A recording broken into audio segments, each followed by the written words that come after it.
Right, so get ready, because we're going to unlock some serious wisdom about personal transformation and spiritual liberation.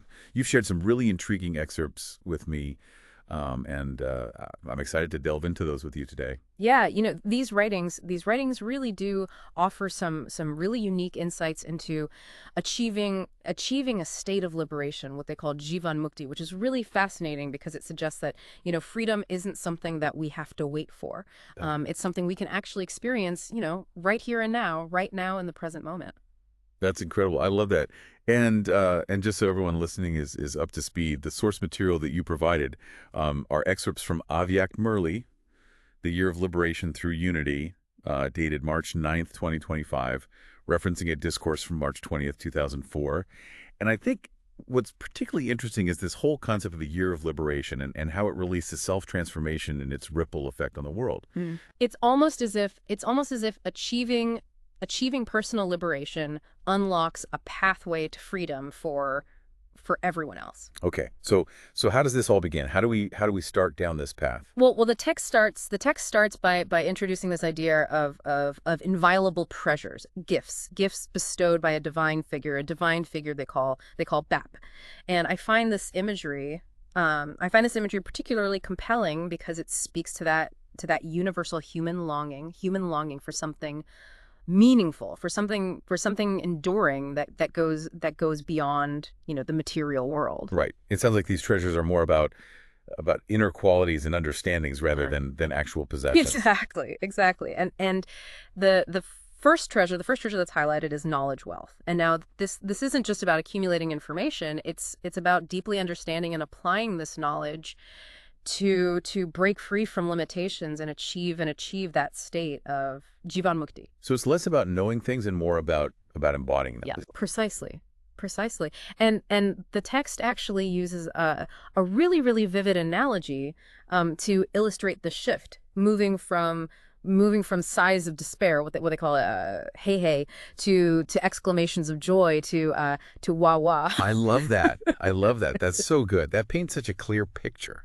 Such a clear picture of transformation. And it makes you wonder, like, what those burdens that we carry, the worries, the fears, the limitations, what would it feel like? What would it feel like to release those? To release those even without reaching, some distant heavenly realm. Yeah, yeah, that's the potential of Jivan Mukti. It's like finding that unshakable inner peace and freedom amidst, the chaos of everyday life. It reminds me a lot of, the principles behind Stoicism, where the Yeah. focus is on, accepting what we can't control and really focusing on our internal state of being. It's like reaching a state of true inner freedom regardless of external circumstances. Yes, yes, and with that newfound freedom, comes responsibility. That makes sense. It can't just be about our own personal liberation. There has to be something more. Exactly, exactly. The text suggests that achieving individual liberation is interconnected with the liberation of all souls. There's a powerful ripple effect at play here, almost like opening a gate to freedom for everyone. That's a profound idea. What stands out to you about the connection between personal transformation and global transformation? What's the link? This idea really resonates with me because it suggests that, we have a shared responsibility in the task of world transformation. It's not enough to simply, seek enlightenment for ourselves. We need to actively contribute to creating a better world for all. So what does that active contribution look like? What does that active contribution look like according to this text? Well, the text introduces this concept of becoming Arjun.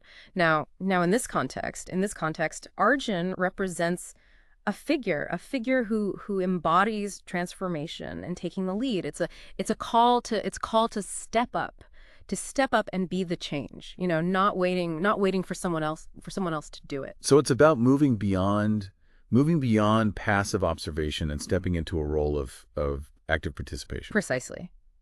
And there's this humorous little anecdote in the text about people clamoring to get their names included in programs. Yeah. It highlights that, that very human desire for recognition, for validation. Oh yeah. It's like that innate desire to be seen and acknowledged for our contributions. And I can't help but see the parallels with social media today, where everyone's vying for likes and followers. It's that same impulse, just on a digital stage. Exactly, exactly. But the point the text makes is that, you know, true transformation isn't about seeking credit or external validation. It's Right. about internalizing that Arjun spirit, that drive to make a difference regardless of, recognition. That reminds me of another powerful phrase in the text: "Die to the self." And Yeah. at first glance, it might seem a little intense, but in this context, I interpret it as letting go of ego-driven desires Right. and embracing a greater purpose. I think that's a very insightful interpretation. It's about shifting the focus from me to we, recognizing that our individual journeys are intertwined with a larger collective purpose. So if we want to embody this Arjun spirit and die to the self, where do we even begin? Where's the starting point? Well, the text emphasizes two key principles: unity, or ekta, and concentration, also known as ekagrata. And then those principles feel incredibly relevant, especially in our modern world where we're you know constantly bombarded with distractions. What strikes you as the most important aspect of cultivating unity and concentration? What's key here? Well, unity encourages us to overcome differences and work together towards a shared goal. It's about recognizing our interconnectedness and fostering a sense of collective responsibility. So it's not just about working together. Yeah.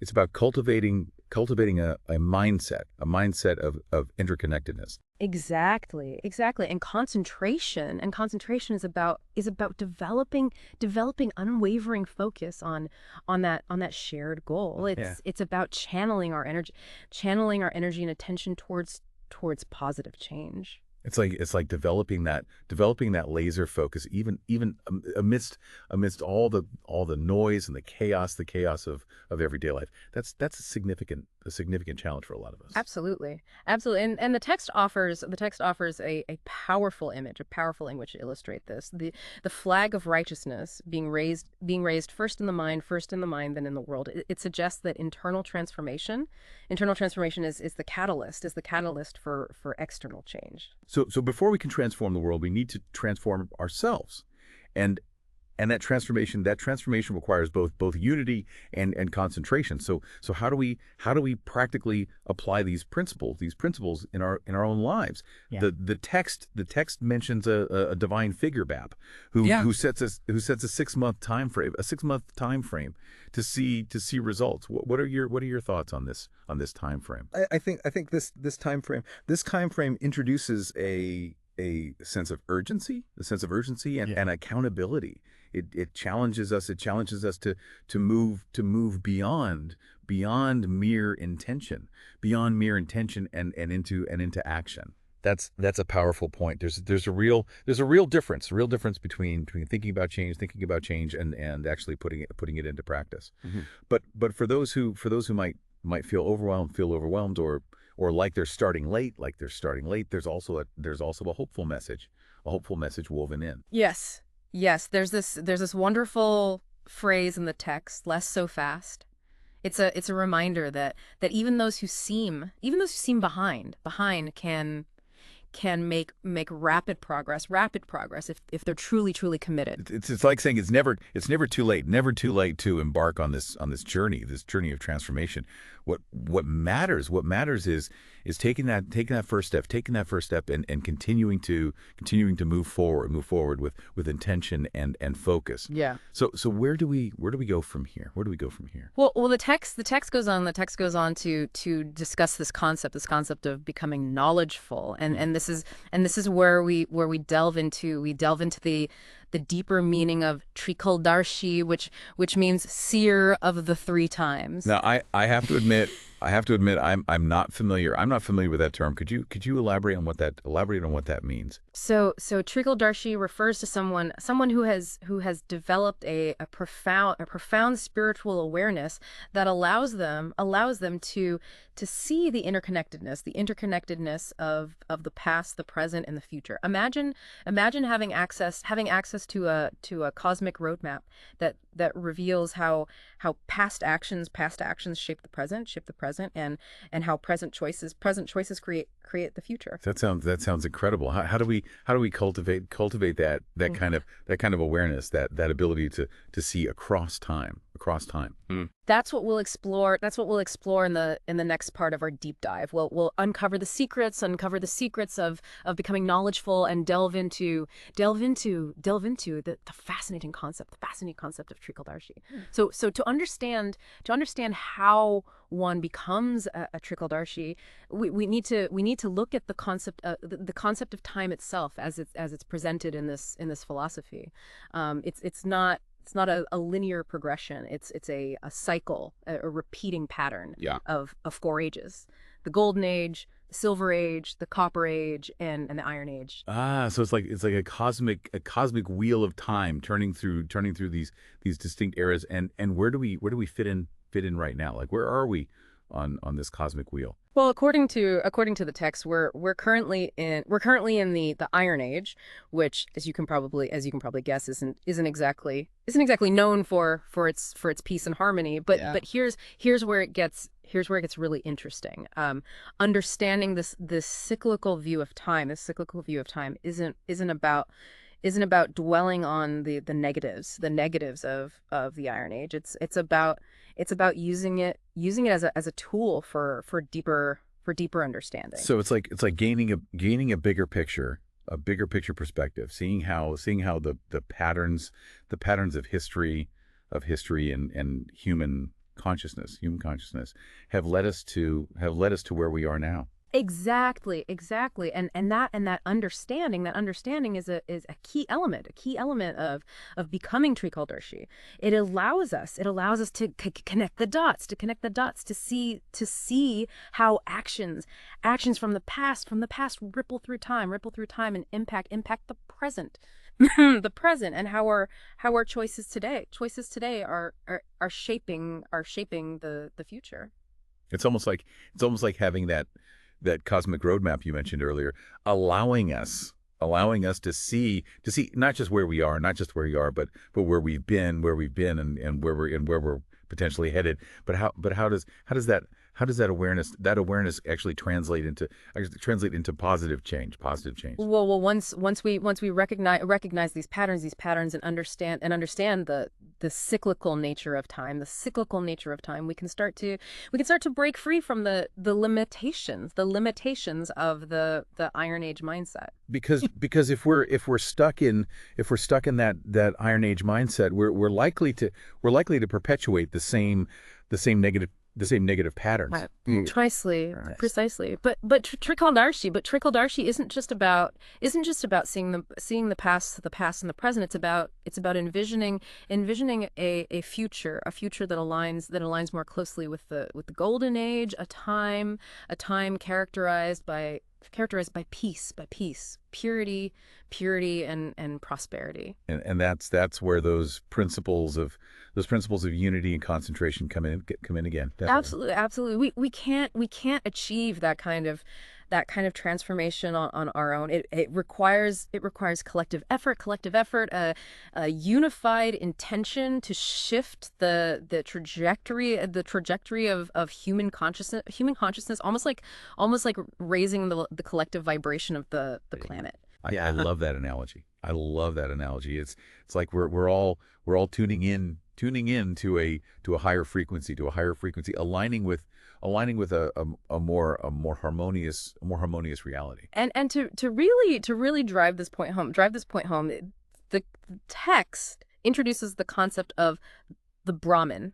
Now in this context, a Brahmin refers to someone who has awakened to their spiritual identity, and is actively working actively working to restore the world to a state of harmony, a reflection of that golden age. So it's like they're the pioneers. They're the pioneers leading the way towards a brighter future. Yes, yes. And what's truly inspiring is that anyone can become a Brahmin. It doesn't matter. It doesn't matter your background, your beliefs, or your past experiences. It's about that. It's about that commitment to self-transformation, and contributing to the collective good.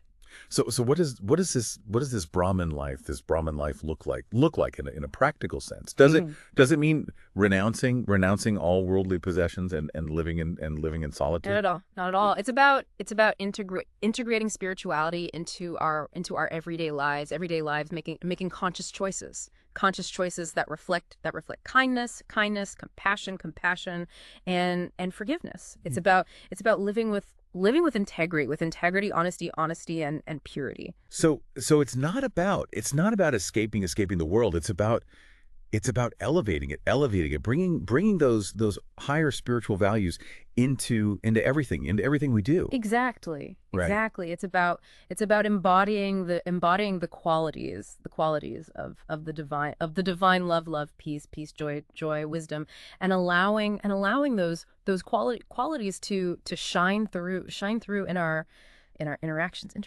actions. That's beautiful. So it's not just about personal liberation. It's about becoming a source of liberation for others. Precisely. It's playing our part, or it's playing our part in creating a world where everyone has the opportunity to experience true freedom and happiness. And that brings us back to the concept of liberation while living. It's not something we have to wait for. It's accessible right here, right now in the midst of our everyday lives. It's like we're weaving those threads of liberation into the fabric of our daily existence. Exactly. And this is where things get really interesting. The text talks about dying to the self, and before you think this is about some traumatic exit from the world. Let me explain. In this context, it's about surrendering the ego, releasing those limited self-centered desires that often hold us back from true fulfillment. So it's about stepping outside of those self-imposed limitations and embracing the life of service, of contributing to something larger than ourselves. Exactly. Yeah. And this isn't about becoming a doormat or denying our individuality. It's about recognizing that true fulfillment comes from contributing to the well-being of others, from playing our part in this grand symphony of creation. It's like that saying, service is the rent we pay for living. I love that. It's a beautiful way to encapsulate this idea that we've been given these incredible gifts: life, consciousness, the ability to love, and it's our responsibility. Our responsibility to use those gifts to make the world a better place. Precisely. And the text offers some really practical guidance on how to put this into practice. It encourages us to cultivate a merciful heart. So it's not enough to just have knowledge and understand. We need to translate that into action through kindness, compassion, and forgiveness. Yes, and that begins with ourselves. Can we forgive ourselves for our past mistakes? Can we extend compassion to ourselves when we're struggling? Because if we can't do that, it's much harder to offer those same those same gifts to others. It's like that saying you can't pour from pour from an empty cup. We have to fill ourselves up with love and compassion first before we can truly share it with the world. And this is where the practice of meditation comes in. The text emphasizes the importance of connecting with the divine source, of these qualities. So it's not just about sitting in silence and trying to empty our minds. It's about actively cultivating these positive qualities, tapping into that divine energy that flows through all of creation. Exactly. And that's why the text describes this path as a royal path. It's not about deprivation or suffering. It's about living a life filled with joy, purpose and meaning. It's about tapping into our inherent divinity and allowing it to shine through in everything we do. And that brings us back to the idea of the year of liberation. It's not just a calendar year. It's a call to action, a chance to step into our full potential as spiritual beings and contribute to creating a world where everyone can experience true freedom and lasting happiness. So as we wrap up this part of our deep dive, I'd like to leave you with a question to ponder. The text encourages us to cultivate a merciful heart. How can you bring more compassion and forgiveness into your interactions with others starting today? Yeah, that's a powerful question to reflect on. It makes you think about how we can shift our focus from judgment to understanding, from holding grudges to offering grace. It's a reminder that sometimes the most profound transformations begin with those small acts of kindness and forgiveness. Absolutely. And it's interesting how the text frames this journey of liberation. It doesn't paint it as some arduous uphill battle, but as a royal path. That's such a beautiful way to describe it. It suggests a sense of dignity, a sense of purpose, and even joy in this process of self-discovery and transformation. It's not about deprivation or suffering. It's about embracing our full potential as spiritual beings. Mm-hmm. Precisely. And that's why the text emphasizes the importance of connecting with the divine source of these qualities through meditation. Through meditation we can tap into that wellspring of love, compassion and forgiveness within ourselves. Yeah. So it's not just about quieting the mind. It's about actively cultivating these virtues, aligning ourselves with that divine energy that flows through all of creation. Exactly. And it strikes me that this whole concept of a year of liberation, isn't just about marking time on a calendar. It's about embracing a mindset, a way of being in the world that prioritizes personal transformation and its ripple effect on the collective. It's like we're being invited to step into this ongoing process of liberation, recognizing that it's not a destination, but a journey, a continuous unfolding of our spiritual potential.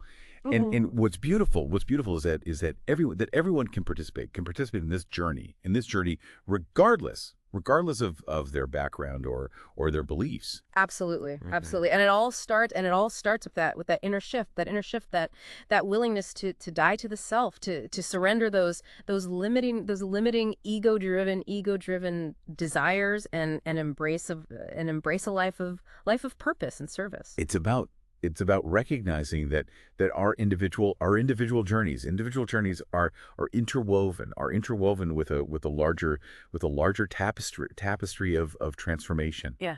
And that our actions, no matter how small, can contribute to a brighter future for all. So as we wrap up this deep dive into the year of liberation, what resonates most with you? What insights or practices will you take with you on your own journey of personal and collective transformation? Well, this deep dive has given us so much to contemplate, from the concept of Jivan Bhakti and becoming Trikalarshi, to the importance of cultivating a merciful heart, and Yeah. and embodying the Brahman spirit. It's a reminder that liberation is not just a distant ideal, but a living reality, that we can create through our thoughts, actions and intentions. Remember the journey begins with a single step. What will your first step be?